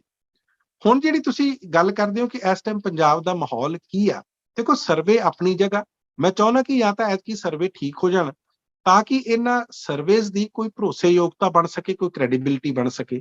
ਕਿਉਂਕਿ ਅੱਜ ਤੱਕ ਪਿਛਲੇ ਕਈ ਸਮਿਆਂ ਤੋਂ ਅਸੀਂ ਦੇਖ ਰਹੇ ਹਾਂ, ਚਾਹੇ ਲੋਕ ਸਭਾ ਦੀਆਂ ਚੋਣਾਂ ਹੋਣ ਤੇ ਚਾਹੇ ਵਿਧਾਨ ਸਭਾ ਦੀਆਂ ਚੋਣਾਂ ਹੋਣ, ਇਹ ਸਰਵੇ ਕਿਤੇ ਨਾ ਕਿਤੇ ਬਿਲਕੁਲ ਜਿਹੜੇ ਆ ਉਹ ਠੀਕ ਨਹੀਂ ਬੈਠਦੇ, ਜਾਂ ਇਸ ਆਪਣੀ ਜਿਹੜੀ ਭਰੋਸੇਯੋਗਤਾ ਤੋਂ ਬਿਲਕੁਲ ਦੂਰ ਹੁੰਦੇ ਆ। ਕੱਲੇ ਓਪੀਨੀਅਨ ਪੋਲਸ ਹੀ ਨਹੀਂ, ਤੁਸੀਂ ਈਵਨ ਐਗਜ਼ਿਟ ਪੋਲਸ ਦੇਖ ਲਓ, ਜਦੋਂ ਲੋਕ ਬਾਹਰ ਆਉਂਦੇ ਨੇ ਵੋਟ ਪਾ ਕੇ, ਉੱਥੇ ਵੀ ਇਹਨਾਂ ਦੇ ਵਿੱਚ ਬਹੁਤ ਫਰਕ ਪਾਇਆ ਜਾਂਦਾ। ਸੋ ਜੇ ਤਾਂ ਇਸ ਟਾਈਮ ਸਰਵੇ ਠੀਕ ਹੋਏ, ਜਿਸ ਤਰ੍ਹਾਂ ਦੀ ਅਸੀਂ ਗੱਲ ਕਰ ਰਹੇ ਹਾਂ, ਸ਼ਾਇਦ ਫਿਰ ਅਸੀਂ ਇਹਨਾਂ ਤੇ ਦੁਬਾਰਾ ਭਰੋਸਾ ਕਰਨ ਲੱਗ ਜਾਈਏ, ਲੇਕਿਨ ਹਜੇ ਤੱਕ ਕਿਸੇ ਤਰ੍ਹਾਂ ਦਾ ਭਰੋਸਾ ਨਹੀਂ ਹੁੰਦਾ। ਦੂਸਰੀ ਗੱਲ ਜਿਹੜੀ ਮੈਂ ਕਹਿਣਾ ਕਿ ਅੱਜ ਸਾਰੀਆਂ ਪਾਰਟੀਆਂ ਜਿਸ ਤਰ੍ਹਾਂ ਮਲਟੀ ਕਾਰਨਰ ਕੰਟੈਸਟ ਆ, ਤੇ ਜੇ ਅਸੀਂ ਇਹ ਕਹੀਏ ਕਿ ਆਮ ਆਦਮੀ ਪਾਰਟੀ ਤੇ ਕਾਂਗਰਸ ਕਈ ਥਾਵਾਂ ਤੇ ਸਿੱਧੇ ਮੁਕਾਬਲੇ 'ਚ ਆ, ਇਸੇ ਤਰ੍ਹਾਂ ਕਈ ਥਾਵਾਂ ਤੇ ਕਾਂਗਰਸ ਤੇ ਸ਼੍ਰੋਮਣੀ ਅਕਾਲੀ ਦਲ ਸਿੱਧੇ ਮੁਕਾਬਲੇ 'ਚ ਆ, ਤੇ ਕਿਤੇ ਆਮ ਆਦਮੀ ਪਾਰਟੀ ਵੀ ਸ਼੍ਰੋਮਣੀ ਅਕਾਲੀ ਦਲ ਦੇ ਨਾਲ ਸਿੱਧੇ ਮੁਕਾਬਲੇ 'ਚ ਆ। ਇਹ ਤਾਂ ਸਿੱਧੇ ਜਿਹੜੇ ਹੈਗੇ ਆ ਆਪਸ ਡਾਇਰੈਕਟ ਫਾਈਟਸ ਵੀ ਆ, ਤੇ ਮਲਟੀ ਕਾਰਨਰ ਜਿਹਨੂੰ ਕਹਿੰਦੇ ਆ ਉਹ ਵੀ ਫਾਈਟਸ ਆ। ਸੋ ਇਸ ਕਰਕੇ ਹੁਣ ਕਿਸਾਨ ਮੋਰਚੇ ਦਾ ਕਿਤੇ ਕੋਈ ਤੁਹਾਨੂੰ ਲੱਗਦਾ ਹੈ ਕਿਤੇ ਮਨਪ੍ਰੀਤ ਜੀ, ਕਿਉਂਕਿ ਰਾਜੇਵਾਲ ਉਹਨਾਂ ਨੇ ਅੱਜ ਬੜੀ ਇੱਕ ਭਾਵ ਭਿੰਨੀ ਜਿਹੜੀ ਅਪੀਲ ਕੀਤੀ ਹੈ ਪੰਜਾਬੀਆਂ ਨੂੰ ਕਿ ਦੇਖੋ ਤੁਸੀਂ ਇਹ ਦੇਖੋ ਕਿ ਜਿਹੜੀਆਂ ਟ੍ਰੈਡੀਸ਼ਨਲ ਪਾਰਟੀਆਂ, ਰਵਾਇਤੀ ਪਾਰਟੀਆਂ ਨੇ, ਤੁਸੀਂ ਉਹਨਾਂ ਨੂੰ ਅਜਮਾ ਕੇ ਦੇਖ ਲਿਆ ਆ, ਤੁਸੀਂ ਕਮ ਸੇ ਕਮ ਸਾਨੂੰ ਇੱਕ ਵਾਰ ਅਜਮਾ ਕੇ ਤਾਂ ਦੇਖੋ। ਉਹਨਾਂ ਨੇ ਬੜੀ ਅੱਜ ਭਾਵ ਭਿੰਨੀ ਜੀ ਅਪੀਲ ਕੀਤੀ ਹੈ। ਉਸ ਅਪੀਲ ਵਿੱਚ ਉਹਨਾਂ ਦੀ ਥੋੜੀ ਜਿਹੀ ਇਹ ਵੀ ਮੈਨੂੰ ਲੱਗਦਾ ਕਿ ਅਪੀਲ ਕਰਨ ਦੀ ਉਹਨਾਂ ਨੂੰ ਲੋੜ ਵੀ ਤਾਂ ਪਈ ਹੈ ਕਿ ਉਹਨਾਂ ਨੂੰ ਕੋਈ ਵੀ ਇਸ ਵੇਲੇ ਨੋਟਿਸ ਨਹੀਂ ਲੈ ਰਿਹਾ ਉਹਨਾਂ ਦਾ, ਨਾ ਕੋਈ ਮੀਡੀਆ ਉਹਨਾਂ ਦੀ ਗੱਲ ਕਰ ਰਿਹਾ ਆ, ਨਾ ਕੋਈ ਸਰਵੇ ਗੱਲ ਕਰ ਰਹੇ ਆ। ਪਰ ਤੁਹਾਨੂੰ ਕੀ ਲੱਗਦਾ ਹੈ ਕਿ ਮਾਲਵੇ ਦੇ ਵਿੱਚ ਜਾਂ ਕਿਸੇ ਹੋਰ ਇਲਾਕੇ ਦੇ ਵਿੱਚ ਜਿਹੜਾ ਸੰਯੁਕਤ ਕਿਸਾਨ ਮੋਰਚਾ ਹੈ ਉਹ ਕਿਤੇ ਨਾ ਕਿਤੇ ਕਿਸੇ ਨੂੰ ਖੋਰਾ ਲਾ ਸਕਦਾ ਹੈ, ਜਾਂ ਕਿਤੇ ਕੁਝ ਸੀਟਾਂ ਉਹਨੂੰ ਮਿਲ ਸਕਦੀਆਂ? ਪਹਿਲਾਂ ਤਾਂ ਮੈਂ ਇਹ ਸਪਸ਼ਟ ਕਰਦਾ ਕਿ ਸੰਯੁਕਤ ਕਿਸਾਨ ਮੋਰਚਾ ਇਹ ਚੋਣ ਨਹੀਂ ਲੜ ਰਿਹਾ, ਇਹ ਸੰਯੁਕਤ ਸਮਾਜ ਮੋਰਚਾ ਚੋਣ ਸੌਰੀ, ਲੜ ਹਾਂ ਰਿਹਾ। ਮੈਂ ਮਾਫੀ ਚਾਹੂੰਗਾ, ਠੀਕ ਹੈ। ਜੀ ਹਾਂ, ਨਹੀਂ ਨਹੀਂ, ਮੂੰਹ ਤੇ ਕੋਈ ਗੱਲ ਚੜਿਆ ਨਹੀਂ। ਲੰਬਾ ਸਮਾਂ ਨਾ ਸੰਘਰਸ਼ ਕਰਕੇ ਜੀ। ਸੰਯੁਕਤ ਸਮਾਜ ਮੋਰਚਾ, ਹਾਂ, ਦੇਖੋ ਤੁਸੀਂ ਸ਼ੁਰੂ ਤੋਂ ਦੇਖੋ ਜਿਹੜੇ ਆਪਸ ਦੇ ਵਿੱਚ ਮਤਭੇਦ ਉੱਭਰ ਗਏ ਨੇ, ਪਹਿਲਾਂ ਇਸੇ ਜਥੇਬੰਦੀ ਦੇ ਨਾਲ ਜੋ ਚੋਣਾਂ ਲੜਨੇ ਚਾਹੁੰਦੇ ਸੀ, ਚਾਹੇ ਗੁਰਨਾਮ ਸਿੰਘ ਚੰਡੂਨੀ ਸੀ, ਬਲਬੀਰ ਸਿੰਘ ਰਾਜੇਵਾਲ ਸੀ, ਇਹ ਸਾਰੇ ਇਕੱਠੇ ਹੋ ਕੇ ਚੋਣਾਂ ਦਾ ਇਹਨਾਂ ਨੇ ਮਨ ਬਣਾਇਆ ਸੀ ਕਿ ਚੋਣਾਂ ਲੜਾਂਗੇ। ਲੇਕਿਨ ਜਿਹੜੀਆਂ 32 ਕਿਸਾਨ ਬੰਦੀਆਂ ਪੰਜਾਬ ਦੇ, ਉਹਦੇ ਅੰਦਰ ਬਹੁਤ ਸਾਰੇ ਮਤਭੇਦ ਉੱਭਰ ਆਏ ਸੀ। ਅੱਜ ਉਹੀ ਜਥੇਬੰਦੀਆਂ ਲਗਭਗ ਜਿਹੜੀਆਂ ਕਿਸੇ ਟਾਈਮ 23-24 ਰਹਿ ਗਈਆਂ ਸੀ, ਜਿਹੜੀਆਂ ਚੋਣਾਂ ਲੜਨਾ ਚਾਹੁੰਦੀਆਂ ਸੀ, ਉਹ ਕੇਵਲ 12 ਜਾਂ 13 ਜਥੇਬੰਦੀਆਂ ਰਹਿ ਗਈਆਂ। ਇਸ ਸਿਨੈਰੀਓ ਦੇ ਵਿੱਚ, ਇਸ ਦ੍ਰਿਸ਼ ਦੇ ਵਿੱਚ ਮੈਨੂੰ ਲੱਗਦਾ ਜਿਹੜੀ ਤਾਕਤ ਸੀ, ਜਿਹੜੀ ਬਹੁਤ ਵੱਡੀ ਤਾਕਤ ਇਸ ਮੋਰਚੇ ਨੂੰ ਜਾਂ ਕਿਸਾਨ ਸੰਯੁਕਤ ਮੋਰਚੇ ਨੂੰ ਉਸ ਵਕਤ ਮਿਲੀ ਸੀ ਸੰਘਰਸ਼ ਜਿੱਤ ਕੇ, ਜਦੋਂ ਸਾਲ ਤੋਂ ਵੀ ਵੱਧ ਇਹ ਦਿੱਲੀ ਦੀਆਂ ਸਰਹੱਦਾਂ ਤੇ ਬੈਠੇ ਸੀ ਔਰ ਜਿੱਤ ਕੇ ਵਾਪਸ ਆਏ ਤੇ ਇਸ ਤਰ੍ਹਾਂ ਲੱਗਦਾ ਸੀ ਕਿ ਜਿਸ ਨੂੰ ਵੀ ਇਹ ਸਮਰਥਨ ਦੇ ਦੇਣਗੇ ਇਕੱਠੇ ਹੋ ਕੇ, ਸ਼ਾਇਦ ਉਸੇ ਪਾਰਟੀ ਦਾ ਭਲਾ ਹੋ ਜਾਏਗਾ, ਸ਼ਾਇਦ ਉਹ ਸਰਕਾਰ ਬਣਾਉਣ ਦੇ ਵੱਲ ਚਲੀ ਜਾਵੇ। ਲੇਕਿਨ ਆਪਸ ਦੇ ਵਿੱਚ ਮਤਭੇਦ ਉੱਭਰਨ ਕਰਕੇ, ਕਿਉਂਕਿ ਬਹੁਤ ਸਾਰੇ ਜਿਹੜੇ ਨੇਤਾ ਸੀ ਉਹ ਪਾਸੇ ਹਟ ਗਏ, ਚਾਹੇ ਉਹ ਜੋਗਿੰਦਰ ਸਿੰਘ ਉਗਰਾਹਾਂ ਸੀ, ਡਾਕਟਰ ਦਰਸ਼ਨਪਾਲ ਸੀ, ਜੋਗਿੰਦਰ ਯਾਦਵ ਸੀ, ਜਾਂ ਬਹੁਤ ਸਾਰੇ ਹੋਰ ਜਿਹੜੇ ਇਸ ਤਰ੍ਹਾਂ ਦੇ ਨੇਤਾ ਸੀ ਜਿਹੜੇ ਨਹੀਂ ਸੀ ਲੜਨਾ ਚਾਹੁੰਦੇ, ਉਹ ਪਾਸੇ ਹਟ ਗਏ। ਇਸ ਕਰਕੇ ਜੋ ਤਾਕਤ ਸੀ ਉਹਨਾਂ ਦੀ ਘਟੀ ਹੋਈ ਲੱਗਦੀ ਹੈ। ਔਰ ਦੂਸਰਾ ਜਿਹੜਾ ਇਹਨਾਂ ਨੂੰ ਝਟਕਾ ਦਿੱਤਾ ਉਹ ਆਮ ਆਦਮੀ ਪਾਰਟੀ ਨੇ ਦਿੱਤਾ। ਪਹਿਲਾਂ ਤਾਂ ਆਮ ਆਦਮੀ ਪਾਰਟੀ ਇਹਨਾਂ ਨਾਲ ਗੱਲਬਾਤ ਕਰਦੀ ਰਹੀ, ਪਰ ਐਨ ਮੌਕੇ ਤੇ ਆ ਕੇ ਇੱਕ ਪਾਸੇ ਤਾਂ ਆਮ ਆਦਮੀ ਪਾਰਟੀ ਆਪਣੇ ਕੈਂਡੀਡੇਟ ਐਲਾਨੀ ਜਾ ਰਹੀ ਸੀ, ਦੂਸਰੇ ਪਾਸੇ ਉਹ ਬਲਬੀਰ ਸਿੰਘ ਰਾਜੇਵਾਲ ਹੋਣਾ ਨਾਲ ਗੱਲਬਾਤ ਵੀ ਕਰ ਰਹੀ ਸੀ। ਲੇਕਿਨ ਐਨ ਮੌਕੇ ਤੇ ਆ ਕੇ ਉਹਨਾਂ ਨੇ ਇਹਨਾਂ ਨੂੰ ਵੀ, ਜਿਸ ਤਰ੍ਹਾਂ ਬਲਬੀਰ ਸਿੰਘ ਰਾਜੇਵਾਲ ਕਹਿੰਦੇ ਕਿ ਸਾਨੂੰ ਧੋਖਾ ਦੇ ਦਿੱਤਾ। ਜਦੋਂ ਉੱਥੇ ਗੱਲ ਖਤਮ ਹੋ ਗਈ ਤੇ ਇਸ ਤਰ੍ਹਾਂ ਲੱਗਿਆ ਕਿ ਸ਼ਾਇਦ ਬਲਬੀਰ ਸਿੰਘ ਰਾਜੇਵਾਲ ਜਾਂ ਇਹਨਾਂ ਦੇ ਸੰਯੁਕਤ ਸਮਾਜ ਮੋਰਚੇ ਨੂੰ ਹੁਣ ਆਪਣੇ ਕਦਮ ਪਿਛਾਂਹ ਖਿੱਚ ਲੈਣੇ ਚਾਹੀਦੇ ਆ, ਕਿਉਂਕਿ ਉਹਨਾਂ ਨੂੰ ਸਮਰਥਨ ਨਹੀਂ ਮਿਲ ਰਿਹਾ। ਖੈਰ ਉਹ ਡਟੇ ਰਹੇ, ਲੇਕਿਨ ਇਹ ਗੱਲ ਤੁਹਾਡੀ ਠੀਕ ਆ, ਨਾ ਉਹ ਸਰਵੇ ਦੇ ਵਿੱਚ, ਨਾ ਹੀ ਉਹ ਕਿਸੇ ਲੋਕਾਂ ਦੇ ਆਮ ਨੈਰੇਟਿਵ ਦੇ ਵਿੱਚ ਕਿਤੇ ਨਹੀਂ ਆ ਰਹੇ। ਹੋ ਸਕਦਾ ਇਹ ਜਿਹੜੇ ਸਰਵੇਜ਼ ਆ ਜਾਂ ਜੋ ਵੀ ਮੀਡੀਆ ਦਿਖਾ ਰਿਹਾ ਉਹਨਾਂ ਨੂੰ ਇਹ ਸਰਪ੍ਰਾਈਜ਼ ਕਰਨ, ਜਾਂ ਉਹਨਾਂ ਨੂੰ ਇੱਕ ਤਰ੍ਹਾਂ ਦੀ ਇਹ ਚੁਣੌਤੀ ਦੇਣ, ਜਾਂ ਉਹਨਾਂ ਲਈ ਇੱਕ ਤਰ੍ਹਾਂ ਦਾ ਬੜਾ ਅਲੱਗ ਅਨੁਭਵ ਹੋਵੇ ਜੇ ਕੱਲ ਨੂੰ ਕੋਈ ਸੀਟ ਜਿੱਤ ਕੇ ਆ ਜਾਂਦੇ ਆ ਜਾਂ ਇਹਨਾਂ ਦੇ ਕੈਂਡੀਡੇਟਸ ਵੱਧ ਵੋਟਾਂ ਲੈਂਦੇ ਆ। ਲੇਕਿਨ ਜੋ ਜ਼ਮੀਨ ਤੇ ਹਜੇ ਸਾਨੂੰ ਬਹੁਤ ਜ਼ਿਆਦਾ ਸਪੋਰਟ ਇਸ ਪਾਸੇ ਨਜ਼ਰ ਨਹੀਂ ਆਈ। ਉਹੀ ਗੱਲ ਕਹਿੰਦੇ ਆ ਮਦਨਦੀਪ ਜੀ, ਜਦੋਂ ਇਕੱਠੇ ਹੋਈਏ, ਕਹਿੰਦੇ ਜਦੋਂ ਏਕਤਾ ਹੁੰਦੀ ਆ, ਏਕਤਾ ਦੇ ਵਿੱਚ ਅਨੇਕਤਾ ਹੁੰਦੀ ਆ, ਤੇ ਜਦੋਂ ਆਪਸ ਦੇ ਵਿੱਚ ਦੁਫਾੜ ਪੈ ਜਾਣ, ਮਤਭੇਦ ਉੱਭਰ ਆਉਣ, ਤੇ ਫਿਰ ਇਸ ਤਰ੍ਹਾਂ ਦਾ ਫਾਇਦਾ ਉਹ ਭਾਰਤੀ ਜਨਤਾ ਪਾਰਟੀ ਵੀ ਲੈਂਦੀ ਹੈ ਤੇ ਇਸ ਤਰ੍ਹਾਂ ਦਾ ਫਾਇਦਾ ਆਮ ਆਦਮੀ ਪਾਰਟੀ ਵੀ ਲੈਂਦੀ ਆ। ਇਹਦੇ ਚ ਇਹੀ ਇੱਕ ਇੱਕ ਇੱਕ ਚੀਜ਼ ਇੱਕ ਇਹਦੇ ਚ ਇੱਕ ਇੱਕ ਲਾਈਨ ਇਹਦੇ ਨਾਲ ਚ ਮੈਂ ਮੈਂ ਖਤਮ ਬੜੀ ਕਰੂੰਗਾ। ਦਿਲਚਸਪ ਗੱਲ ਕਰਨੀ ਚਾਹਣਾ ਕਿਸਾਨਾਂ ਦੇ ਨਾਲ ਹੀ, ਮੈਂ ਇੱਕ ਮਾਫੀ ਲਾਈਨ ਚਾਹੂੰਗਾ ਨਾਲ ਜੀ। ਇੱਕ ਜੀ ਲਾਈਨ ਨਾਲ ਮੈਂ ਖਤਮ ਕਰੂੰਗਾ ਆਪਣੀ ਜੀ ਗੱਲ ਨੂੰ, ਜੀ ਕਿ ਜਿਹੜੀ ਭਾਰਤੀ ਜਨਤਾ ਪਾਰਟੀ ਇਸ ਨੂੰ ਆਮ ਆਦਮੀ ਪਾਰਟੀ ਜਾਂ ਭਾਰਤੀ ਜਨਤਾ ਪਾਰਟੀ ਦੀ ਮੈਂ ਗੱਲ ਕਰੂੰਗਾ, ਜਿਹੜੀ ਸੰਯੁਕਤ ਸਮਾਜ ਮੋਰਚੇ ਨੂੰ, ਸੰਯੁਕਤ ਕਿਸਾਨ ਮੋਰਚੇ ਨੂੰ, ਇਹਨਾਂ ਦੇ ਸੰਘਰਸ਼ ਨੂੰ 1 ਸਾਲ ਤੋਂ ਵੀ ਵੱਧ ਸਮਾਂ ਤੋੜ ਨਹੀਂ ਸਕੀ, ਪੰਜਾਬ ਚ ਆ ਕੇ ਇਹੀ ਕੰਮ ਆਮ ਆਦਮੀ ਪਾਰਟੀ ਜਾਂ ਭਾਰਤੀ ਜਨਤਾ ਪਾਰਟੀ ਨੇ ਕਰ ਦਿਖਾਇਆ ਜੀ। ਇੱਕ ਮੈਂ ਇਹਦੇ ਚ ਇਹ ਤੁਹਾਡੀ ਇਸੇ ਗੱਲ ਨੂੰ ਥੋੜਾ ਜਿਹਾ ਅੱਗੇ ਤੋਰਨਾ ਚਾਹਣਾ, ਯੂਪੀ ਤੱਕ ਮੈਂ ਜਾਣਾ ਚਾਹਣਾ ਆ, ਉਹਦੀ ਕਨੈਕਟੀਵਿਟੀ ਪੰਜਾਬ ਨਾਲ ਆ। ਟਕੈਤ ਹੋਣਾ ਦੀ ਰਾਤ ਮੈਂ ਗੱਲਬਾਤ ਸੁਣ ਰਿਹਾ ਸੀ ਇੱਕ ਚੈਨਲ ਦੇ ਨਾਲ। ਟਕੈਤ ਹੋਣਾ ਨੂੰ ਇਹ ਪੁੱਛਿਆ ਗਿਆ ਸੀ ਕਿ ਤੁਸੀਂ ਇਹਨਾਂ ਚੋਣਾਂ ਦੇ ਵਿੱਚ ਕਿਸੇ ਪਾਰਟੀ ਨੂੰ ਸਹਿਯੋਗ ਕਰ ਰਹੇ ਹੋ ਜਾਂ ਕਿਸੇ ਪਾਰਟੀ ਨੂੰ ਜਿਤਾ ਹਰਾ ਰਹੇ ਹੋ ਜਾਂ ਕਿਸੇ ਨੂੰ ਅਪੀਲ ਕੀਤੀ ਹੈ। ਉਹਨਾਂ ਨੇ ਟਕੈਤ ਹੋਣਾ ਨੇ ਕਿਹਾ ਕਿ ਦੇਖੋ ਗੱਲ ਇਹ ਆ ਕਿ ਇੱਥੇ ਖਾਸ ਕਰਕੇ ਹਿਜਾਬ ਬਾਰੇ, ਬੁਰਕੇ ਬਾਰੇ ਗੱਲ ਚੱਲ ਰਹੀ ਸੀ।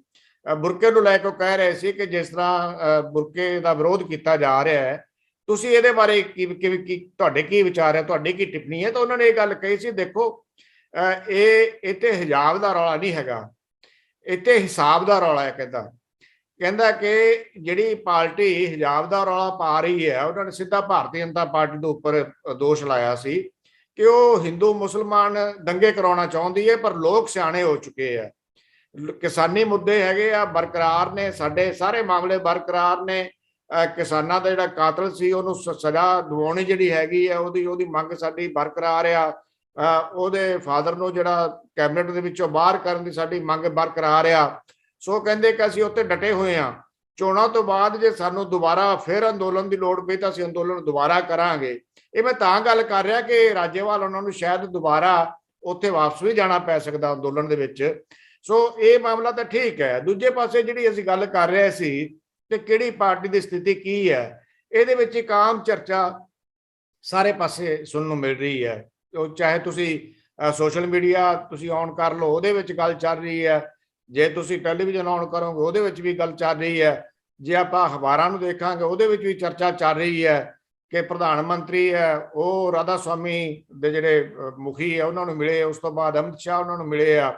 ਜਿਹੜੀਆਂ ਇਹ ਲਗਾਤਾਰ ਬੈਠਕਾਂ ਹੋ ਰਹੀਆਂ ਜਾਂ ਡੇਰਾ ਸੱਚਾ ਸੌਦਾ ਦੇ ਮੁਖੀ ਨੂੰ ਬਾਹਰ ਭੇਜਣਾ, ਜੇਲ੍ਹ ਤੋਂ ਬਾਹਰ ਕੱਢਣਾ, ਇਸ ਵੇਲੇ ਜਿਹੜੀਆਂ ਸਾਰੀਆਂ ਇਹ ਸਰਗਰਮੀਆਂ, ਡੇਰਾਵਾਦ ਦੀਆਂ ਸਰਗਰਮੀਆਂ ਜਿਹੜੀਆਂ ਪੰਜਾਬ ਦੀਆਂ ਚੋਣਾਂ ਨੂੰ ਖਾਸ ਕਰਕੇ ਮੱਦੇਨਜ਼ਰ ਰੱਖ ਕੇ ਜਿਹੜੇ ਰਚੀਆਂ ਜਾ ਰਹੀਆਂ, ਇਹਦਾ ਤੁਹਾਨੂੰ ਲੱਗਦਾ ਹੈ ਕੋਈ ਨਾ ਕੋਈ ਅਸਰ ਹੋ ਸਕਦਾ ਹੈ? ਦੇਖੋ ਮਦਨਦੀਪ ਜੀ, on the face of it ਜਿਵੇਂ ਅੰਗਰੇਜ਼ੀ ਚ ਕਹਿੰਦੇ ਆ, ਆਮ ਤੌਰ ਤੇ ਇਹ ਕਿਹਾ ਜਾਂਦਾ ਕਿ ਇਹਨਾਂ ਡੇਰਿਆਂ ਦੀ, ਚਾਹੇ ਉਹ ਸਿਰਸੇ ਦਾ ਡੇਰਾ ਹੋਵੇ ਚਾਹੇ ਉਹ ਡੇਰਾ ਬਿਆਸ ਹੋਵੇ, ਇਹ ਕਹਿੰਦੇ ਕਿ ਇਹਨਾਂ ਦੇ ਬਹੁਤ ਫੋਲੋਅਰਸ ਨੇ, ਬਹੁਤ ਸ਼ਰਧਾਲੂ ਨੇ, ਤੇ ਉਹ ਹਰ ਕੌਂਸਟੀਚੁਐਂਸੀ ਦੇ ਵਿੱਚ ਕੁਛ ਨਾ ਕੁਛ ਫਰਕ ਪਾਉਣ ਦੀ ਉਹਨਾਂ ਦੀ ਕਾਬਲੀਅਤ ਰੱਖਦੇ ਆ, ਸਲਾਹੀਅਤ ਰੱਖਦੇ ਆ, ਜਾਂ ਉਹਨਾਂ ਦਾ ਉੱਥੇ ਸਮਰਥਨ ਇੰਨਾ ਕਿ ਉਹ ਜ਼ੋਰ ਜ਼ਰੂਰ ਰੱਖਦੇ ਆ। ਲੇਕਿਨ ਨਾਲ ਦੀ ਨਾਲ ਮੈਂ ਤੁਹਾਨੂੰ ਇਹ ਵੀ ਦੱਸਣਾ ਚਾਹੁੰਦਾ ਕਿ ਬਾਕੀ ਪੰਜਾਬ ਦੇ ਵਿੱਚ ਬਹੁਤ ਸਾਰੇ ਹੋਰ ਭਾਈਚਾਰੇ ਵੱਸਦੇ ਆ, ਤੇ ਜੇ ਇਕੱਲੇ ਡੇਰਿਆਂ ਨੇ ਸਰਕਾਰਾਂ ਬਣਾਉਣੀਆਂ ਹੁੰਦੀਆਂ ਤੇ ਮੈਨੂੰ ਲੱਗਦਾ ਕਿ ਸਾਰੇ ਜਿਹੜੇ ਪੋਲੀਟੀਸ਼ੀਅਨਸ ਆ ਜਾਂ ਸਾਰੀ ਪਾਰਟੀਆਂ, ਉਹਨਾਂ ਨੂੰ ਇੰਨੀ ਮਿਹਨਤ ਨਾ ਕਰਨੀ ਪੈਂਦੀ। ਉਹ ਸਿਰਫ ਡੇਰਿਆਂ 'ਚ ਜਾਂਦੇ ਤੇ ਉਸ ਤੋਂ ਬਾਅਦ ਘਰੇ ਬਹਿ ਜਾਂਦੇ ਤੇ ਕੋਈ ਨਾ ਕੋਈ ਡੇਰਾ ਉਹਨਾਂ ਨੂੰ ਜਿਤਾ ਹੀ ਦਿੰਦਾ। ਪਰ ਇਸ ਤਰ੍ਹਾਂ ਦੀ ਗੱਲ ਹੈ ਨਹੀਂ। ਮੈਂ ਅੱਗੇ ਵੀ ਇਹ ਗੱਲ ਕਹੀ ਸੀ ਕਿ ਤੁਸੀਂ ਦੇਖੋ, ਜੇ ਇਹ ਗੱਲ ਹੁੰਦੀ ਤੇ ਜੇ ਆਪਾਂ ਸਿਰਸਾ ਡੇਰੇ ਦੀ ਗੱਲ ਕਰੀਏ ਤਾਂ ਉਹਨਾਂ ਦੇ ਆਪਣੇ ਬੜੇ ਖਾਸ ਉਹਨਾਂ ਦੇ ਕੁੜਮ ਹਰਮਿੰਦਰ ਸਿੰਘ ਜੱਸੀ ਆ, ਉਹ ਪਿਛਲੀ ਵਾਰੀ ਤੀਸਰੇ ਨੰਬਰ ਤੇ ਰਹੇ, ਉਹਨਾਂ ਨੂੰ ਉਹ ਚੋਣ ਜਿਤਾ ਨਹੀਂ ਸਕੇ। ਇਸ ਵਾਰੀ ਕਾਂਗਰਸ ਤੋਂ ਉਹ ਤਲਵੰਡੀ ਸਾਬੋ ਤੋਂ ਟਿਕਟ ਮੰਗਦੇ ਸੀ ਤੇ ਇਸ ਵਾਰੀ ਵੀ ਉਹਨਾਂ ਨੂੰ ਟਿਕਟ ਨਾ ਕਰਤੀ। ਜੇ ਕਾਂਗਰਸ ਦੇ ਮਨ 'ਚ ਇਹੀ ਹੁੰਦਾ ਕਿ ਕਿਤੇ ਸਾਡੇ ਤੋਂ ਡੇਰਾ ਨਾ ਕਿਤੇ ਨਾਰਾਜ਼ ਹੋ ਜੇ ਤੇ ਸ਼ਾਇਦ ਉਹਨਾਂ ਨੂੰ ਟਿਕਟ ਦੇ ਦਿੰਦੇ। ਇਸੇ ਤਰ੍ਹਾਂ ਕਿਹਾ ਜਾਂਦਾ ਕਿ ਮਹਿੰਦਰ ਸਿੰਘ ਕੇਪੀ ਹੈ ਜਿਹੜੇ, ਉਹ ਕਹਿੰਦੇ ਆ ਕਿ ਡੇਰਾ ਬਿਆਸ ਦੇ ਬਹੁਤ ਨੇੜੇ ਆ ਤੇ ਇਸ ਕਰਕੇ ਉਹਨਾਂ ਨੂੰ ਟਿਕਟ ਮਿਲਣੀ ਚਾਹੀਦੀ ਸੀ, ਪਰ ਕਾਂਗਰਸ ਨੇ ਐਤਕੀ ਉਹਨਾਂ ਨੂੰ ਵੀ ਟਿਕਟ ਨਹੀਂ ਦਿੱਤੀ। ਸੋ ਮੇਰਾ ਕਹਿਣ ਦਾ ਮਤਲਬ ਹੈ ਕਿ ਪਾਰਟੀਆਂ ਦੇ ਵਿੱਚ ਵੀ ਸੋਚ ਹੋਏਗੀ ਕਿਤੇ ਨਾ ਕਿਤੇ। ਪਹਿਲਾਂ ਕਿਸੇ ਟਾਈਮ, ਅੱਜ ਜਦੋਂ ਪ੍ਰਧਾਨ ਮੰਤਰੀ ਨਰਿੰਦਰ ਮੋਦੀ ਮਿਲਦੇ ਨੇ ਬਿਆਸ ਡੇਰਾ ਦੇ ਮੁਖੀ ਗੁਰਿੰਦਰ ਸਿੰਘ ਢਿੱਲੋਂ ਹੋਣਾ ਨੂੰ, ਤੇ ਬਾਅਦ ਦੇ ਵਿੱਚ ਅਮਿਤ ਸ਼ਾਹ ਉਹਨਾਂ ਨੂੰ ਮਿਲਦੇ ਨੇ, ਤੇ ਉਹਨਾਂ ਦੀਆਂ ਜਿਹੜੀਆਂ ਫੋਟੋਆਂ ਨੇ, ਤਸਵੀਰਾਂ ਨੇ, ਉਹ ਸਾਰੇ ਕਿਤੇ ਪਾਈਆਂ ਜਾਂਦੀਆਂ ਨੇ ਲੋਕਾਂ ਨੂੰ ਇਹ ਮੈਸੇਜ ਦੇਣ ਲਈ ਕਿ ਕਿਤੇ ਨਾ ਕਿਤੇ ਸ਼ਾਇਦ ਡੇਰੇ ਦਾ ਝੁਕਾਅ ਭਾਰਤੀ ਜਨਤਾ ਪਾਰਟੀ ਵਾਲਾ। ਹਾਲਾਂਕਿ ਇਸ ਤਰ੍ਹਾਂ ਦਾ ਕੋਈ ਮੈਸੇਜ ਨਹੀਂ ਲੱਗਿਆ ਜਾਂ ਇਸ ਤਰ੍ਹਾਂ ਦਾ ਕੋਈ ਮੈਸੇਜ ਉਹਨਾਂ ਨੇ ਦਿੱਤਾ ਨਹੀਂ। ਔਰ ਦੂਸਰੀ ਗੱਲ ਮੈਂ ਤੁਹਾਨੂੰ ਇਹ ਵੀ ਦੱਸਦਾ ਮਨਦੀਪ ਜੀ ਕਿ ਪਿਛਲੇ ਕਾਫੀ ਸਮੇਂ ਤੋਂ ਜਿਹੜਾ ਚੋਣ ਪਾਉਣ ਦਾ ਚੋਣ ਤੇ ਵੋਟਾਂ ਪਾਉਣ ਦਾ ਜਿਹੜਾ ਰੁਝਾਨ ਆ ਉਹ ਫੈਮਿਲੀਜ਼ ਦੇ ਅੰਦਰ, ਪਰਿਵਾਰਾਂ ਦੇ ਅੰਦਰ ਉਹ ਚ ਬਹੁਤ ਵੱਡੇ ਬਦਲਾਅ ਆਏ ਆ। ਜਿਹੜੇ ਯੰਗ ਹੁੰਦੇ ਆ, ਯੰਗਸਟਰਸ ਹੁੰਦੇ ਆ, ਨੌਜਵਾਨ ਹੁੰਦੇ ਆ, ਉਹ ਕਈ ਵਾਰੀ ਆਪਣੇ ਮਾਪਿਆਂ ਤੋਂ ਜਾਂ ਜਿਹੜੇ ਮਾਪੇ ਆ ਉਹ ਆਪਣੇ ਹੋਰ ਪਰਿਵਾਰ ਦੇ ਮੈਂਬਰਾਂ ਤੋਂ ਵੱਖਰੀਆਂ ਵੋਟਾਂ ਪਾਉਂਦੇ। ਇਹ ਵੀ ਇੱਕ ਗੱਲ ਆ। ਔਰ ਕਿਸਾਨੀ ਸੰਘਰਸ਼ ਨੇ ਇਹਦੇ ਚ ਮੈਂ ਇੱਕ ਇਹ ਵੀ ਗੱਲ ਕਹੂੰਗਾ, ਕਿਸਾਨੀ ਸੰਘਰਸ਼ ਨੇ ਲੋਕਾਂ ਨੂੰ ਸਵਾਲ ਪੁੱਛਣੇ ਸਿਖਾਤਾ। ਇਹ ਨਹੀਂ ਆ ਕਿ ਤੁਸੀਂ ਉਹਨਾਂ ਨੂੰ ਭੇਡਾਂ ਬੱਕਰੀਆਂ ਦੀ ਤਰ੍ਹਾਂ ਜਿੱਦਾਂ ਮਰਜ਼ੀ ਹੱਕ ਲਓ ਜਾਂ ਜੋ ਤੁਸੀਂ ਕਹਿ ਦਿਓ। ਲੋਕ ਸਵਾਲ ਕਰਨ ਲੱਗ ਗਏ ਆ ਕਿ ਜੇ ਫਲਾਣੀ ਪਾਰਟੀ ਨੂੰ ਤੁਸੀਂ ਕਹਿ ਰਹੇ ਹੋ ਤਾਂ ਕਿਉਂ ਕਹਿ ਰਹੇ ਹੋ, ਸਾਡਾ ਇਹਨਾਂ ਨੇ ਕੀ ਸਵਾਰਿਆ, ਜਿਹੜੀਆਂ ਰਵਾਇਤੀਆਂ ਪਾਰਟੀਆਂ ਨੇ ਉਹਨਾਂ ਨੇ ਸਾਡਾ ਕੀ ਸਵਾਰਿਆ। ਬਹੁਤ ਸਾਰੇ ਸਵਾਲ ਖੜੇ ਹੁੰਦੇ ਆ। ਸੋ ਇਹ ਕਹਿ ਦੇਣਾ ਕਿ ਡੇਰਾ ਇਨਫਲੂਐਂਸ ਕਰਦਾ, ਕਿਉਂਕਿ ਜੇ ਡੇਰਾ ਹੀ ਇਨਫਲੂਐਂਸ ਕਰਦਾ ਹੁੰਦਾ ਤੇ ਬਹੁਤ ਸਾਰੀਆਂ ਪਾਰਟੀਆਂ ਲਗਾਤਾਰ ਸਰਕਾਰ ਬਣਾਉਂਦੀਆਂ, ਕੋਈ ਹੋਰ ਪਾਰਟੀ ਕਦੇ ਸਰਕਾਰ ਬਣਾ ਹੀ ਨਹੀਂ ਸੀ ਸਕਦੀ। ਜੀ, ਪਰ ਇਹਦੇ ਚ ਇੱਕ ਸਵਾਲ ਜ਼ਰੂਰ ਉੱਠਦਾ ਹੈ ਮਨਪ੍ਰੀਤ ਜੀ, ਜਿਹੜਾ ਤੁਹਾਡਾ 2.5-3 ਦਹਾਕਿਆਂ ਦੀ ਜਿਹੜੀ ਤੁਹਾਡੀ ਪੱਤਰਕਾਰੀ ਦਾ ਜਿਹੜਾ ਪੀਰੀਅਡ ਰਿਹਾ ਆ ਪੰਜਾਬ ਦੇ ਅੰਦਰ, ਤੁਸੀਂ ਅੱਜ ਤੱਕ ਕਿਸੇ ਪ੍ਰਧਾਨ ਮੰਤਰੀ ਨੂੰ ਐਨ ਚੋਣਾਂ ਦੇ ਮੌਕੇ ਜਿਹੜੇ ਡੇਰਾ ਦੇ ਮੁਖੀ ਹੈ, ਚਾਹੇ ਉਹ ਰਾਧਾ ਸਵਾਮੀਆਂ ਦਾ ਸੱਤ ਬਿਆਸ ਡੇਰਾ ਹੋਵੇ, ਚਾਹੇ ਉਹ ਸੱਚੇ ਸੌਦੇ ਵਾਲਾ ਡੇਰਾ ਹੋਵੇ ਜਾਂ ਕੋਈ ਵੀ ਡੇਰਾ ਹੋਵੇ, ਕਿਸੇ ਪ੍ਰਧਾਨ ਮੰਤਰੀ ਨੂੰ ਤੁਸੀਂ ਇਸ ਤਰ੍ਹਾਂ ਮੁਲਾਕਾਤਾਂ ਕਰਦਿਆਂ ਦੇਖਿਆ ਅੱਜ ਤੱਕ? ਦੇਖੋ ਬਲਦੀਪ ਜੀ, ਪ੍ਰਧਾਨ ਮੰਤਰੀ, ਮੈਨੂੰ ਪਤਾ ਤੁਹਾਡਾ ਇਸ਼ਾਰਾ ਨਰਿੰਦਰ ਮੋਦੀ ਹੋਣਾ ਵਾਲਾ ਜੀ, ਉਹ ਪ੍ਰਧਾਨ ਮੰਤਰੀ ਤੋਂ ਇਲਾਵਾ ਭਾਰਤੀ ਜਨਤਾ ਪਾਰਟੀ ਦੇ ਲੀਡਰ ਵੀ ਨੇ, ਕੋਈ ਵੀ ਕਹਿ ਸਕਦੇ ਨੇ। ਇਸ ਸਾਰੇ ਕਰਕੇ ਪਾਰਟੀਆਂ ਦੇ ਲੀਡਰ ਰਹੇ ਆ ਪ੍ਰਧਾਨ ਮੰਤਰੀ। ਜੀ ਜੀ ਬਿਲਕੁਲ, ਮੈਂ ਉਸੇ ਗੱਲ ਦਾ ਜਵਾਬ ਦੇ ਰਿਹਾ। ਮੈਨੂੰ ਲੱਗਦਾ ਉਹਨਾਂ ਨੂੰ ਸੰਵਿਧਾਨ ਵੀ ਅਧਿਕਾਰ ਦਿੰਦਾ, ਉਹਨਾਂ ਨੂੰ ਪੂਰਾ ਅਧਿਕਾਰ ਆ। ਚਾਹੇ ਉਹ ਗੁਰੂ ਰਵਿਦਾਸ ਦੇ ਵਾਰਾਣਸੀ ਚ ਜਾਂਦੇ ਆ, ਉੱਥੇ ਜਾ ਕੇ ਉਹ ਕੀਰਤਨ ਚ ਸ਼ਾਮਿਲ ਹੁੰਦੇ ਆ, ਚਾਹੇ ਉਹ ਕਿਸੇ ਨੂੰ ਮਿਲਦੇ ਆ। ਮੈਨੂੰ ਲੱਗਦਾ ਇਸ ਤੇ ਨਾ ਤਾਂ ਕੋਈ ਰੋਕ ਆ, ਨਾ ਕਿਸੇ ਤਰ੍ਹਾਂ ਦੀ ਟੋਕ ਆ। ਲੇਕਿਨ ਇਹ ਤਾਂ ਇੱਕ ਆਪਣਾ ਆਪ ਨੂੰ ਜਿਹੜੀ ਮੋਰਲ ਤੁਹਾਡੀ ਡਿਊਟੀ ਹੁੰਦੀ ਹੈ ਕਿ ਤੁਸੀਂ ਆਪਣੇ ਆਪ ਨੂੰ ਪਬਲਿਕ ਦੇ ਵਿੱਚ ਕਿਸ ਤਰ੍ਹਾਂ ਤੁਸੀਂ ਵਿਚਰਨਾ।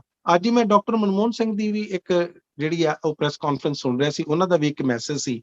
ਉਹਨਾਂ ਨੇ ਤਾਂ ਇੱਥੇ ਤੱਕ ਕਿਹਾ ਕਿ ਜਿਹੜੇ ਪ੍ਰਧਾਨ ਮੰਤਰੀ ਨਰਿੰਦਰ ਮੋਦੀ ਆ ਉਹ ਆਪਣੀ ਕੁਰਸੀ ਦੀ ਗਰਿਮਾ ਨਹੀਂ ਰੱਖਦੇ। ਖੈਰ ਇਹ ਉਹਨਾਂ ਦਾ ਮਤ ਹੋ ਸਕਦਾ, ਲੇਕਿਨ ਮੇਰਾ ਆਪਣਾ ਮਤ ਆ ਕਿ ਉਹ ਕਿਸ ਨੂੰ ਮਿਲਦੇ ਨੇ, ਕਿਸ ਨੂੰ ਨਹੀਂ ਮਿਲਦੇ, ਇਹਦੇ ਵਿੱਚ ਕਿਸੇ ਤਰ੍ਹਾਂ ਦਾ ਕੋਈ ਕਿੰਤੂ ਪਰੰਤੂ ਨਹੀਂ ਹੋਣਾ ਚਾਹੀਦਾ।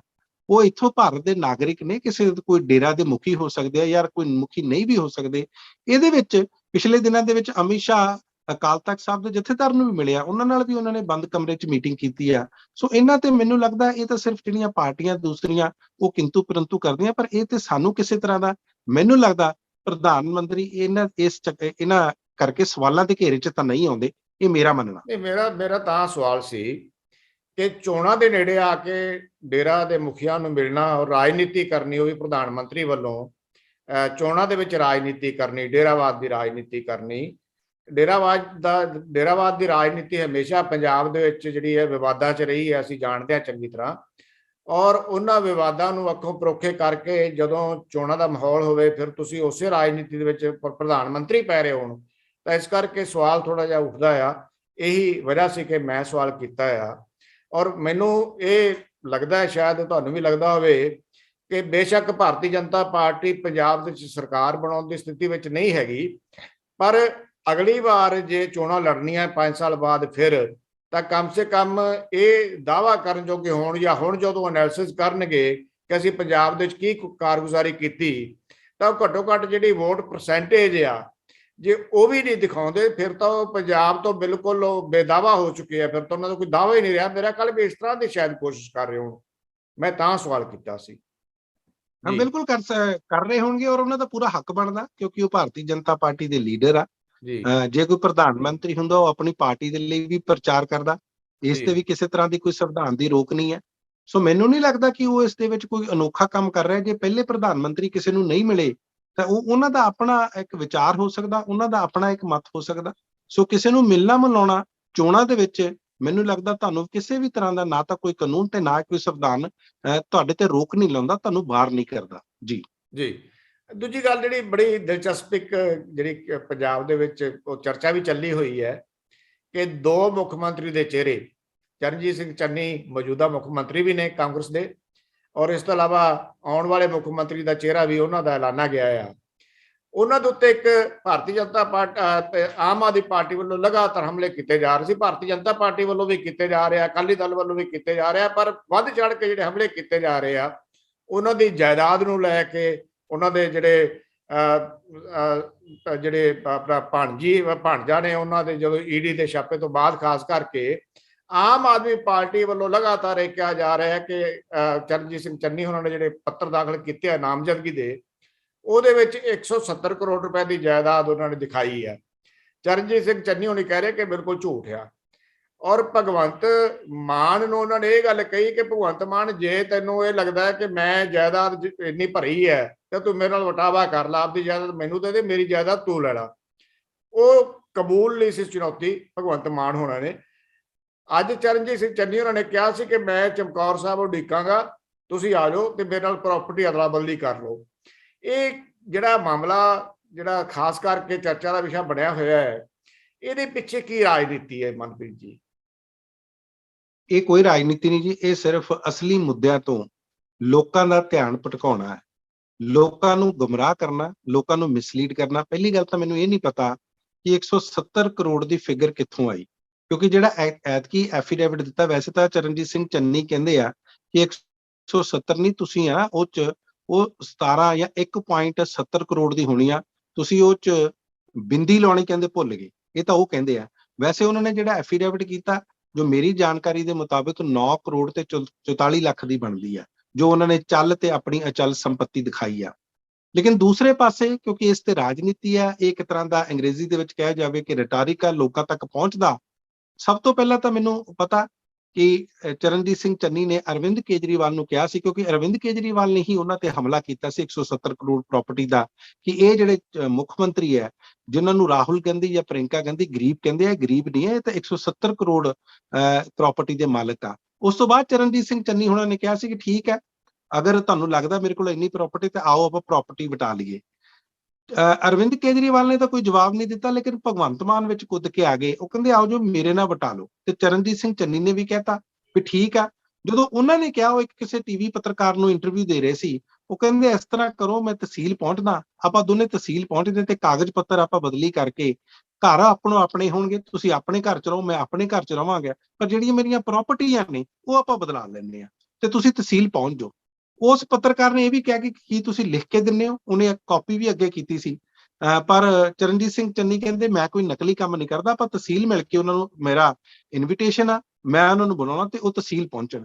ਖੈਰ ਭਗਵੰਤ ਮਾਨ ਨੇ ਬਾਅਦ ਦੇ ਵਿੱਚ ਇਹ ਕਹਿਤਾ ਕਿ ਨਹੀਂ, ਕੱਲੀ ਚਰਨਜੀਤ ਸਿੰਘ ਚੰਨੀ ਹੋਣਾ ਦੀ ਪ੍ਰਾਪਰਟੀ ਨਹੀਂ ਮੈਨੂੰ ਚਾਹੀਦੀ, ਮੈਨੂੰ ਤਾਂ ਜਿਹੜੇ ਉਹਨਾਂ ਦੇ ਭਾਈ ਭਤੀਜੇ ਆ, ਉਹਨਾਂ ਦੇ ਭਾਣਜੇ, ਜਿਸ ਤਰ੍ਹਾਂ ਤੁਸੀਂ ਭੁਪਿੰਦਰ ਸਿੰਘ ਹਨੀ ਹੋਣਾ ਦੀ ਗੱਲ ਕੀਤੀ, ਉਹਨਾਂ ਦੀ ਵੀ ਪ੍ਰਾਪਰਟੀ ਮੈਨੂੰ ਚਾਹੀਦੀ ਆ। ਸੋ ਮੈਨੂੰ ਲੱਗਦਾ ਇਹ ਸਾਰਾ ਰਿਟੋਰਿਕ ਆ, ਅਸਲੀ ਮੁੱਦੇ ਆ ਜਿਹੜੇ ਲੋਕਾਂ ਦੇ ਮੁੱਦੇ ਆ, ਚਾਹੇ ਉਹ ਬੇਰੁਜ਼ਗਾਰੀ ਦਾ ਹੋਵੇ, ਅਨਪਲੋਇਮੈਂਟ ਦਾ ਹੋਵੇ, ਨੌਕਰੀਆਂ ਦਾ ਹੋਵੇ, ਲੋਕਾਂ ਦੀ ਮਹਿੰਗਾਈ ਦੇ ਮੁੱਦੇ ਹੋਣ, ਹੈਲਥ ਦੇ ਮੁੱਦੇ ਹੋਣ, ਐਜੂਕੇਸ਼ਨ ਦੇ, ਇਹ ਕਿਤੇ ਗਾਇਬ ਆ।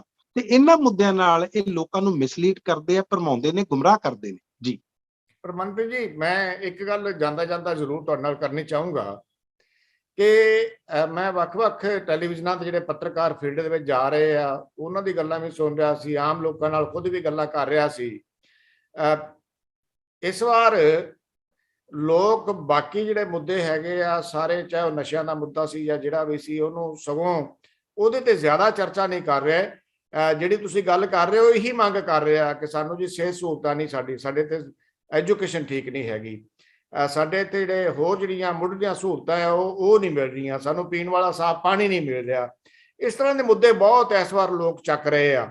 ਔਰ ਤੁਹਾਨੂੰ ਇਹ ਵੀ ਤੁਸੀਂ ਦੇਖਿਆ ਆ ਕਿ ਜਿਹੜਾ ਪ੍ਰਚਾਰ ਇਸ ਵੇਲੇ ਹੋ ਰਿਹਾ ਆ ਸਾਰੀਆਂ ਪਾਰਟੀਆਂ ਵੱਲੋਂ, ਖਾਸ ਕਰਕੇ ਵਿਰੋਧੀ ਧਿਰਾਂ ਵੱਲੋਂ, ਉਹ ਵੀ ਹੋਰ ਮੁੱਦੇ ਜਿਹੜੇ ਹੈਗੇ ਸੀ, ਜਿਹੜੇ ਸੰਵੇਦਨਸ਼ੀਲ ਮੁੱਦੇ ਸੀ, ਚਾਹੇ ਉਹ ਬੇਅਦਬੀ ਦਾ ਮੁੱਦਾ ਹੋਵੇ, ਚਾਹੇ ਉਹ ਡਰੱਗਸ ਦਾ ਮੁੱਦਾ ਹੋਵੇ, ਉਹਨੂੰ ਹੁਣ ਸਗੋਂ ਉਛਾਲਣ ਦੀ ਥਾਂ ਤੇ ਬਾਕੀ ਹੋਰ ਵਾਅਦੇ ਜਿਹੜੇ ਹੈਗੇ ਆ, ਬਾਕੀ ਹੋਰ ਗੱਲਾਂ ਜਿਹੜੀਆਂ ਹੈਗੀਆਂ ਉਹ ਕੀਤੀਆਂ ਜਾ ਰਹੀਆਂ ਆ। ਤੁਹਾਨੂੰ ਲੱਗਦਾ ਹੈ ਕਿ ਇਹ ਜਿਹੜਾ ਲੱਗ ਰਿਹਾ ਸੀ ਕਿ ਸ਼ਾਇਦ ਬਹੁਤ ਗੰਧਲਾ ਪ੍ਰਚਾਰ ਕੀਤਾ ਜਾਏਗਾ, ਬਹੁਤ ਸਾਰੇ ਇੱਥੇ ਬਖੇੜੇ ਖੜੇ ਹੋਣਗੇ, ਤੁਹਾਨੂੰ ਲੱਗਦਾ ਹੈ ਕਿ ਲੋਕਾਂ ਨੇ ਉਹਨਾਂ ਬਖੇੜਿਆਂ ਨੂੰ ਜਾਂ ਐਸੀ ਸੋਚ ਨੂੰ ਤਲਾਂਜਲੀ ਦੇ ਕੇ ਆਪਣੇ ਪੰਜਾਬ ਨੂੰ ਨਵੇਂ ਸਿਰੋਂ ਸਿਰਜਣ ਜਾਂ ਆਪਣੀ ਜ਼ਿੰਦਗੀ ਬਾਰੇ ਸੋਚਣਾ ਸ਼ੁਰੂ ਕਰ ਦਿੱਤਾ ਹੈ? ਮੈਨੂੰ ਲੱਗਦਾ ਇਸ ਦਾ ਜਵਾਬ ਲੋਕੀ ਵੋਟਾਂ ਪਾ ਕੇ ਦੇਣਗੇ। ਇਹ ਸਾਨੂੰ ਉਦੋਂ ਪਤਾ ਲੱਗੂਗਾ ਕਿ ਕਿਸ ਤਰ੍ਹਾਂ ਦੀ ਸਰਕਾਰ ਚੁਣਦੇ ਨੇ, ਕਿਸ ਤਰ੍ਹਾਂ ਦੇ ਉਹ ਕੈਂਡੀਡੇਟ ਚੁਣਦੇ ਨੇ। ਅੱਜ ਵੀ ਤੁਸੀਂ ਦੇਖੋ, ਜਿਹੜੀ ਐਸੋਸੀਏਸ਼ਨ ਫॉर ਡੈਮੋਕ੍ਰੈਟਿਕ ਰਿਫਾਰਮਸ ਆ, ਉਸਨੇ ਜਦੋਂ ਕਿਹਾ ਕਿ ਇਸ ਵਾਰੀ ਸ਼੍ਰੋਮਣੀ ਅਕਾਲੀ ਦਲ ਨੇ ਸਭ ਤੋਂ ਵੱਧ 65 ਉਸ ਤੋਂ ਬਾਅਦ ਆਮ ਆਦਮੀ ਪਾਰਟੀ ਨੇ 58 ਤੇ ਉਸ ਤੋਂ ਤੁਸੀਂ ਬਾਅਦ ਦੇਖੋ ਕਿ ਭਾਰਤੀ ਜਨਤਾ ਪਾਰਟੀ ਹੋਈ ਜਾਂ ਕਾਂਗਰਸ ਹੋਈ, ਇਹਨਾਂ ਨੇ ਵੀ 27 ਤੋਂ 16 ਤੱਕ ਕੈਂਡੀਡੇਟਸ ਆ ਜਿਹੜੇ ਉਹਨਾਂ ਦੇ ਕ੍ਰਿਮੀਨਲ ਪਾਸਟ ਆ। ਇਹਨਾਂ ਚੀਜ਼ਾਂ ਨੂੰ ਵੀ ਨਾ ਆਪਾਂ ਅਣਗੌਲਿਆ ਨਹੀਂ ਕਰ ਸਕਦੇ। ਇਹ ਲੋਕਾਂ ਤੇ ਬਹੁਤ ਡਿਪੈਂਡ ਕਰੇਗਾ ਕਿ ਉਹ ਕਿਹੜੇ ਮੁੱਦੇ ਸੋਚਦੇ ਨੇ, ਕਿਹੜਾ ਉਹਨਾਂ ਨੂੰ ਕੋਈ ਵਿਜ਼ਨ ਦੇਖਦਾ, ਕੀ ਉਹਨਾਂ ਨੂੰ ਕੋਈ ਦੱਸਦਾ ਕਿ ਪੰਜਾਬ ਨੂੰ ਕਿਹੜੇ ਪਾਸੇ ਲੈ ਕੇ ਜਾਣਾ, ਪੰਜਾਬ ਦੀ ਜਿਹੜੀ ਇਕਨੋਮੀ ਆ ਉਸ ਨੂੰ ਕਿਸ ਤਰ੍ਹਾਂ ਸੁਧਾਰਨਾ। ਇਹ ਸਾਰੀਆਂ ਚੀਜ਼ਾਂ ਨੂੰ ਜੇ ਅਗਰ ਗੌਰ ਦੇਖਿਆ ਜਾਵੇ ਤਾਂ ਜਦੋਂ ਲੋਕ ਵੋਟਾਂ ਪਾ ਕੇ ਅੱਗੇ ਜਿਤਾ ਕੇ ਲੈ ਕੇ ਆਉਣਗੇ, ਚਾਹੇ ਉਹ ਕੈਂਡੀਡੇਟਸ ਹੋਣ ਚਾਹੇ ਉਹ ਪਾਰਟੀ ਹੋਣ, ਫਿਰ ਪਤਾ ਲੱਗੇਗਾ ਕਿ ਲੋਕਾਂ ਨੇ ਕਿਸ ਤਰ੍ਹਾਂ ਤੇ ਵੋਟ ਪਾਈ ਆ, ਕੀ ਸੋਚ ਕੇ ਵੋਟ ਪਾਈ ਆ। ਮੈਨੂੰ ਲੱਗਦਾ ਉਹਦਾ ਜਿਹੜਾ ਵਿਸ਼ਲੇਸ਼ਣ ਆ ਜਾਂ ਐਨਾਲਿਸਿਸ ਆ ਉਹ ਨਤੀਜਿਆਂ ਤੋਂ ਬਾਅਦ ਹੋ ਸਕਦਾ ਜੀ। ਸੋ ਬਹੁਤ ਬਹੁਤ ਮਿਹਰਬਾਨੀ ਮਨਪ੍ਰੀਤ ਜੀ।